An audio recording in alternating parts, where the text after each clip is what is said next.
तो दोस्तों आज हम बात करने वाले हैं अर्थराइटिस के बारे में। अर्थराइटिस मेनली आपके जॉइंट्स पे इफेक्ट करता है, चाहे वो छोटे जॉइंट्स हो जैसे आपकी उंगलियां और आपके टोज, या फिर मेन जॉइंट्स हो जैसे आपके शोल्डर्स, एल्बोज और नीज या हिप जॉइंट। तो आज हम उनको रिकवर करने के लिए और best asana for arthritis joint opening exercise. So inhale करते हुए first neck up and exhale करते हुए डाउन। इनहेल करते हुए अप, एक्सेल करते हुए डाउन। इनहेल करते हुए अप, एक्सेल करते हुए down. Inhale up, exhale down. Inhale up, exhale down. Now change करेंगे लेफ्ट एंड राइट साइड पर। फुल स्ट्रेच, अपने कंधे के पीछे देखने की कोशिश करें। सांस भरते हुए सेंटर पे, सांस छोड़ते हुए अपने चिन को शोल्डर के पीछे ले जाएं। 4, 5, 6, 7, 8, 9, 10. Now change. Next is side to side bend, ear to shoulder. 1, 2, 3, 4, 5, 6, 7, 8, 9, 10. Now last one is rotation. So अपने साइड पे नेक को ले जाते हुए जितना हो सके पीछे की तरफ से कवर करें। एक क्लॉक, एक anti clock. 2, 3, 4, 5 and next exercise. तो अपने दोनों हाथों की फिंगर्स को एल्बोज पर साथ में। अब इनहेल करते हुए जितना हो सके खींचे ऊपर और पीछे की तरफ एंड एक्सेल करते हुए डाउन। सो मेनली अपने शोल्डर को मैक्सिमम रोटेशन करने की कोशिश करें। रोटेशन करते समय ध्यान रहे कि अपने शोल्डर्स को मैक्सिमम क्लोज लाने की कोशिश करें जितना हो सके पीछे की तरफ, सो दैट आपके शोल्डर्स का जो जॉइंट है वो इजीली खुल सके, ओपन अप हो सके, और अगर वहाँ पे कोई स्टिफनेस है तो वो रिलैक्स हो सके। फील करें, फोकस करें कि आपकी मैक्सिमम मूवमेंट आपके शोल्डर से हो रही है।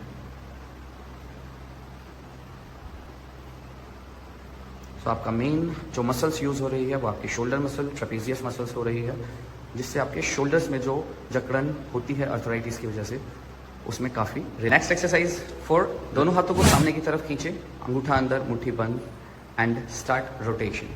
अपने रिस्ट को ज़्यादा से ज़्यादा मूव करने की कोशिश करें। 5 क्लॉकवाइज, 5 एंटी क्लॉकवाइज। ध्यान रहे कि आपका मूवमेंट होते समय हाथ की मूवमेंट ना हो, सिर्फ रिस्ट मूवमेंट हो।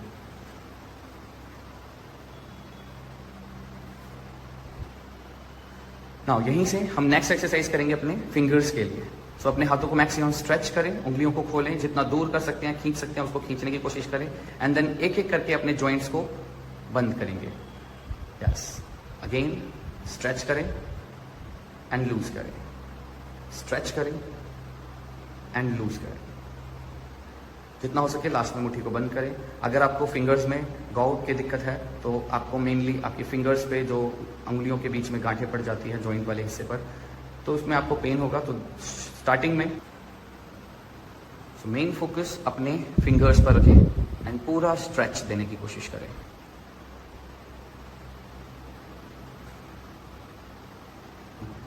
Next is O movement. दोनों हाथों को सामने की तरफ स्ट्रेच करें, मसल्स को टाइट रखें एंड मेन फोकस अपने एल्बोज पर रखें। नाउ एक्सेल करते हुए दोनों एल्बोज को ज्वाइन करें, शोल्डर पे टच करें और इनहेल करते हुए वापस। इसमें आप ब्रीदिंग नॉर्मल भी रख सकते हैं। ज़्यादा से ज़्यादा स्ट्रेच करने की कोशिश करें। एल्बोज को ज्वाइन करें एंड मेन स्ट्रेच या मूवमेंट अपने एल्बो पर 5 to 10 टाइम, एंड देन धीरे से अपने हाथों को रिलैक्स करें। अब सेम एक्सरसाइज को हम अपने लेफ्ट पैर से कंटिन्यू करेंगे।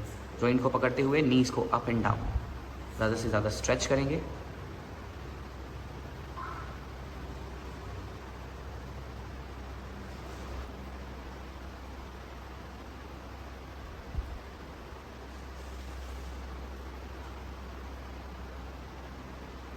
सेम रिपीटेशन जो हमने राइट साइड से किया था वही हम लेफ्ट साइड से भी करेंगे।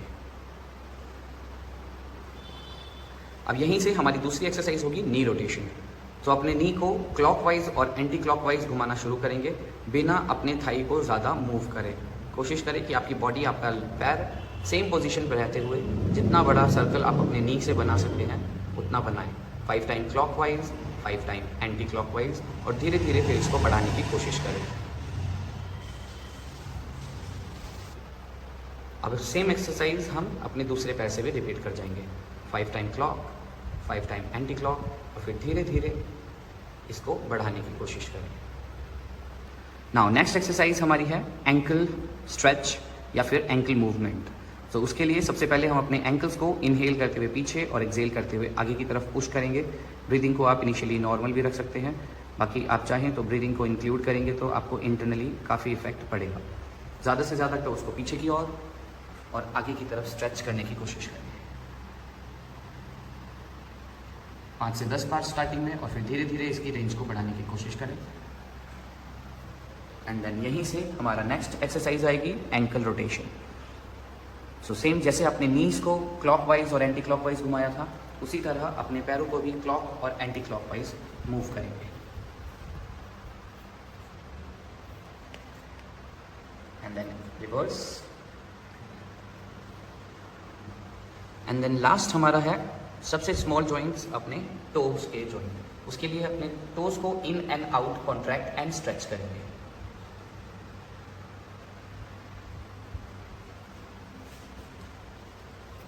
ज़्यादा से ज़्यादा अपने फिंगर्स को प्रेस एंड स्ट्रेच अपनी तरफ।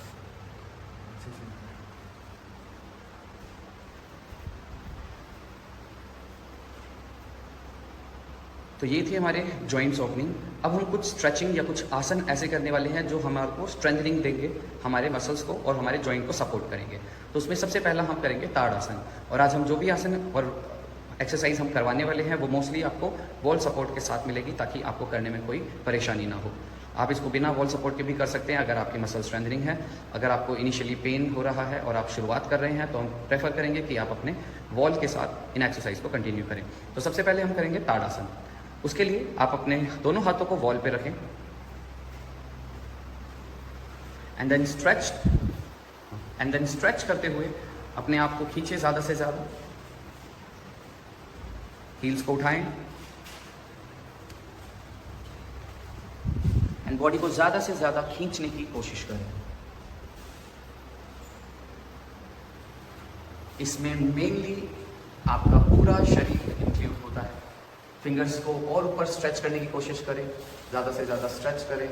इसमें आपका एल्बो स्ट्रेच हो गया, शोल्डर स्ट्रेच हो गया, आपकी स्पाइन स्ट्रेच हो गई, आपका हिप रीजन, नीज, काफ मसल्स और आपके टोज तक आपका पूरा बॉडी इंक्लूड हो जाता है।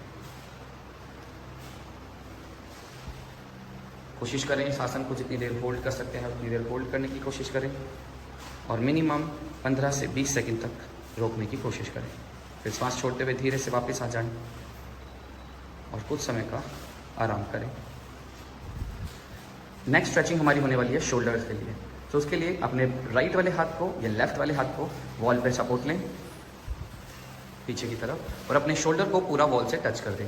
नाउ दूसरे हाथ को अपने वॉल पे टच करें सामने की तरफ, और सांस भरते हुए पीछे की तरफ स्ट्रेच करने की कोशिश करें एंड ट्विस्ट करने की कोशिश करें ज़्यादा से ज़्यादा।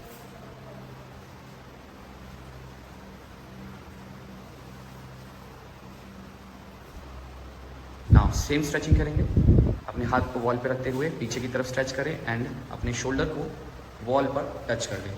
नाउ दूसरे हाथ को आगे की तरफ स्ट्रेच करें एंड देन इनहेल करते हुए गो बैक एंड एक्सहेल करते हुए वापस। इनहेल करते हुए बैक, एक्सहेल करते हुए वापस।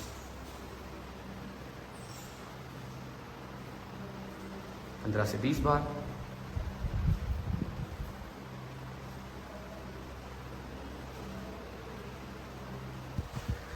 नेक्स्ट हमारा शोल्डर स्ट्रेचिंग के लिए अपने दोनों हाथों को वॉल पर रखेंगे अपने हेड से ऊपर की तरफ और थोड़ा सा क्लोज। नाउ इनहेल करते हुए बॉडी को बेंड करेंगे आगे की तरफ एंड मेन स्ट्रेच आपके शोल्डर्स पर आएगा। कोशिश करेंगे अपने चेस्ट रीजन को वॉल से जितना क्लोज ला सकें उतना क्लोज रखने की कोशिश करें एंड देन वापस 15 से 20 बार इस मूवमेंट को करें।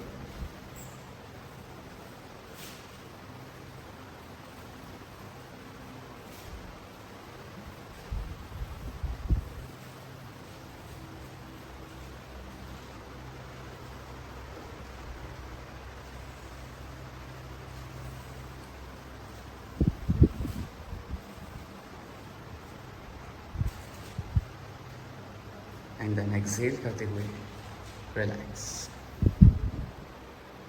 नेक्स्ट स्ट्रेचिंग है हमारी फिंगर्स और हमारी कलाई के लिए। अगर आपको वॉल पे डायरेक्ट प्रेस करने पर पेन होता है तो आप किसी कुशन का इस्तेमाल कर सकते हैं, वो हम आपको बताएंगे इस तरीके से। और अगर आप डायरेक्ट कर सकते हैं तो आपको क्या करना है, अपने रिस्ट को बेंड करते हुए वॉल को बैक ऑफ द पाम से जितना आप लेके जा सकते हैं इनिशियली उतना लेके जाने की कोशिश करें, एंड देन वापस नीचे की तरफ रिलैक्स। अगर आप चाहो तो अपने फिंगर्स को भी प्रेस कर सकते हो ताकि फिंगर्स में भी थोड़ी स्ट्रेचिंग आ सके। अगर पेन है तो आप लूज भी रख सकते हैं। तो अगर आपको वॉल पे डायरेक्ट प्रेस करने पे पेन है तो आप इस तरीके से कुशन का यूज़ कर सकते हैं। इसमें थोड़ा सा आपको कंफर्टेबल हो जाएगा, बट सेम स्ट्रेचिंग मिलेगी जो आपको नेचुरली स्ट्रेचिंग मिलनी चाहिए। ज़्यादा से ज़्यादा रिस्ट की मूवमेंट करने की कोशिश करें।